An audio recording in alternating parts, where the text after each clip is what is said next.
Buenas tardes amigos del Diario de México, buenos días donde nos estén escuchando.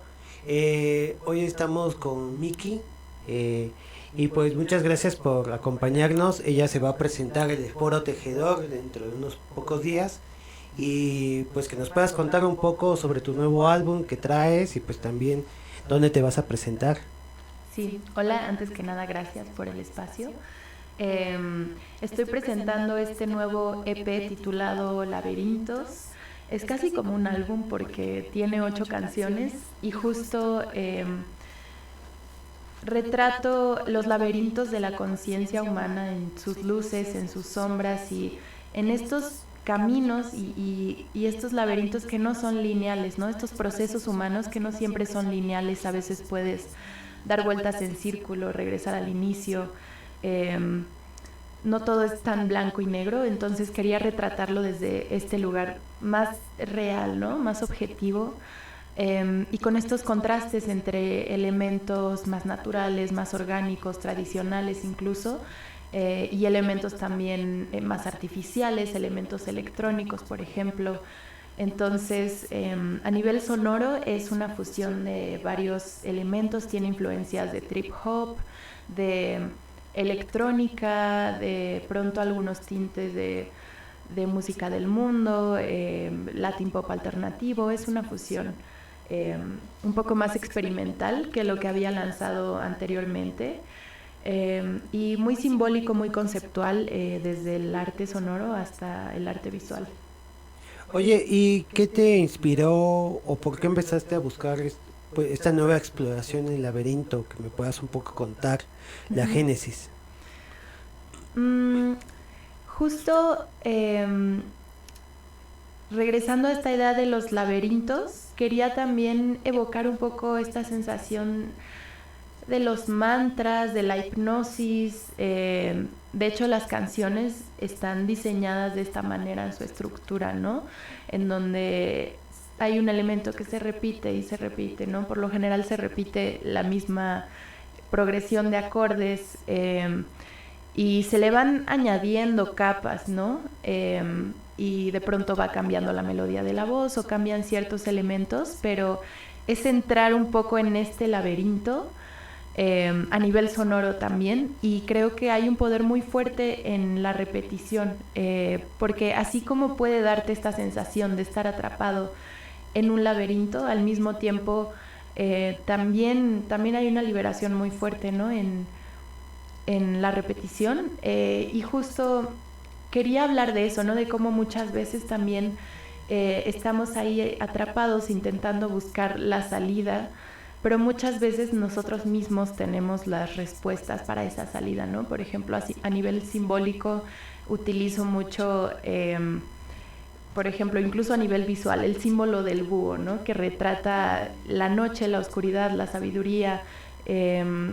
Entonces hay un poco una contradicción entre que estoy intentando buscar la salida del laberinto, pero al mismo tiempo tengo a este búho en mi mano, entonces en realidad ahí está, solo tengo que querer acceder a esa oscuridad, ¿no? Y enfrentarla para poder también salir a veces de nuestras propias limitaciones, creencias, etcétera. Entonces es un viaje bastante introspectivo, y, y que aborda desde las emociones más primarias como el miedo, el instinto de supervivencia, también hace crítica de pronto a la violencia también, y al final es como una especie de arco circular en donde en la última canción se termina uniendo al inicio del álbum, pero desde otro lugar, desde un lugar ya de liberación.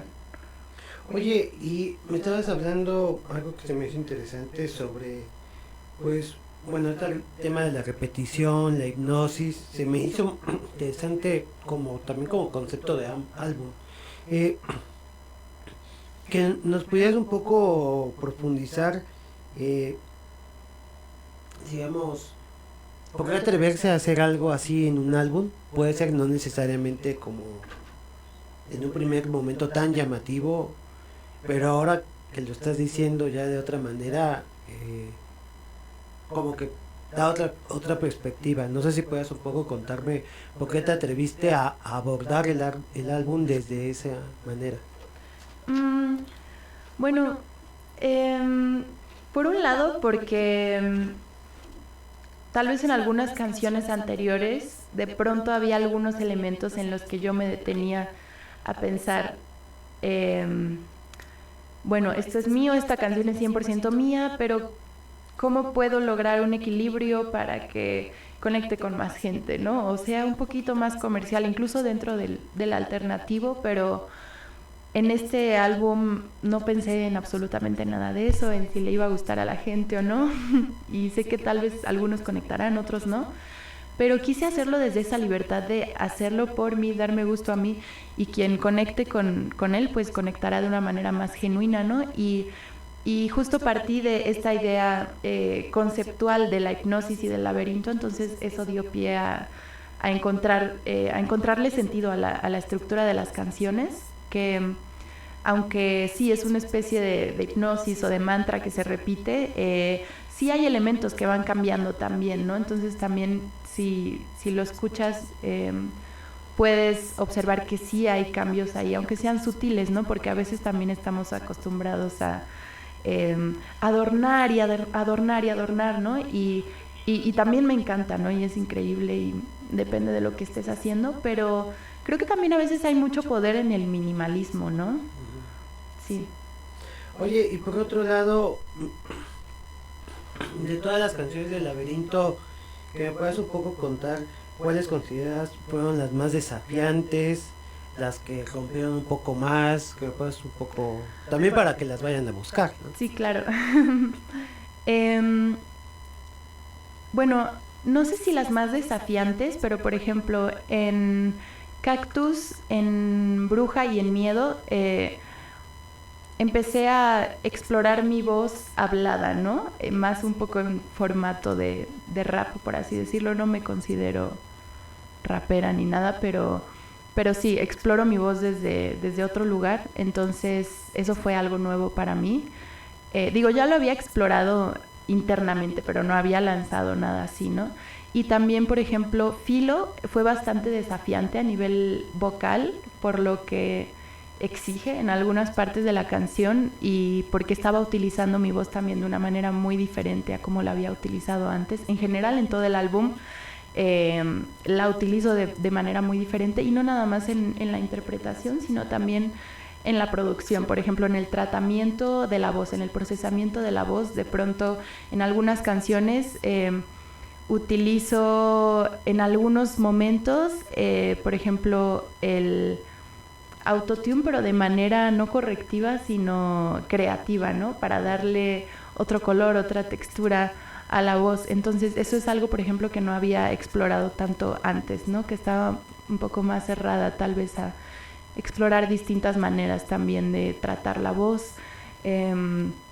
Entonces, sí, podría decir que esas, pero yo creo que en general fue algo bastante diferente para mí por la manera de utilizar mi voz, el tipo de melodías, sí.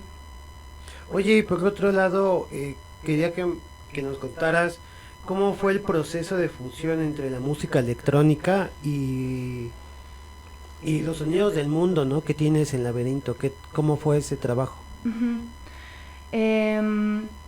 Bueno, justo esta es una pregunta interesante porque también en el show en vivo van a poder presenciar un poco de eso, ¿no? Entre los elementos más electrónicos, también, sí, ciertas texturas, ¿no? Que le dan más atmósfera, ciertos pads, ciertos sintes, ciertas incluso baterías electrónicas fusionadas con percusión en vivo, con guitarra en vivo también. Entonces, ese me parece interesante, esa fusión, y también poder llevarla al en vivo. Y en el álbum también muchos elementos fueron creados de manera completamente digital por computadora, y al mismo tiempo también de pronto hubo algunos instrumentos que se metieron en vivo, ¿no? como algunas guitarras también, bajos, etcétera. Y por ejemplo, algunos de estos sonidos de percusiones, por ejemplo, también, algunos de estos sonidos también del mundo, hay como ahí una mezcla entre que algunos elementos se grabaron en vivo y también hay otros que son recreados digitalmente, ¿no? Porque tampoco tenía acceso a todos esos instrumentos, entonces algunos de ellos los recreaba virtualmente, ¿no? Por ejemplo, los tocaba en un teclado, por ejemplo, y sí, entonces me parece, pues sí, fue todo un proceso ahí interesante, una mezcla interesante. Claro. Oye, y bueno, que nos puedas contar ahora cómo va a estar el tema del Foro Tejedor, un poco que para los que vayan, ¿qué pueden esperar de ese show? Que nos puedas un poco contar. Va a ser una experiencia interesante desde que comience el show, ya que lo va a abrir un músico de Senegal que se llama Babou Diébaté, que es increíble, aparte gran amigo. Toca la kora, este instrumento africano de cuerda que es una especie de arpa, muy bonito, y canta mientras va narrando historias tradicionales africanas. Es una experiencia muy bonita. Así que él va a estar abriendo el show, así que lleguen puntuales para verlo. Después viene mi show, que como les comentaba es una fusión entre elementos electrónicos y también percusiones, diferentes tipos de percusiones en vivo, que me encantan las percusiones. Salvador Fragoso es el percusionista que va a estar tocando conmigo. Esdras Garcés va a estar en la guitarra. Va a ser la experiencia completa del álbum de principio a fin. Creo que eso es algo que se ha perdido mucho, ¿no? El escuchar un trabajo de principio a fin y con el sentido que tiene ese orden. Después también va a haber una invitada muy especial que va a estar cantando una canción conmigo, Geo Equiwa, una cantautora de la Ciudad de México increíble. Y también Manu Moreno va a estar de invitado especial tocando la guitarra en una canción conmigo, que justo es una canción inédita, aunque no por mucho porque ya mañana sale. Diablo es un nuevo sencillo que, aunque no forma parte del álbum, forma parte de esta nueva era musical. Y va a haber de pronto ahí algunas canciones también que no han escuchado y también algunas de mis canciones anteriores. Entonces va a ser un show bastante completo. ¿Y qué día va a ser? El 9 de abril en el Foro del Tejedor, 7:30 p.m. Ah, muy bien. ¿Y dónde pueden conseguir los boletos? Sí, pueden conseguirlos en la página del Foro del Tejedor, directamente en taquilla ese día, o también en cualquier caja de las librerías del Péndulo. Ah, está. No, pues ya saben, amigos, el Foro del Tejedor es muy bonito, además muy acogedor. Sí. Entonces pues va a ser un evento muy íntimo, supongo, y pues vayan, amigos, y pues muchas gracias por acompañarnos, Vicky, y pues ahí nos veremos. No, gracias a ti por el espacio y sí, ahí nos vemos. Sale, hasta luego, amigos. Adiós.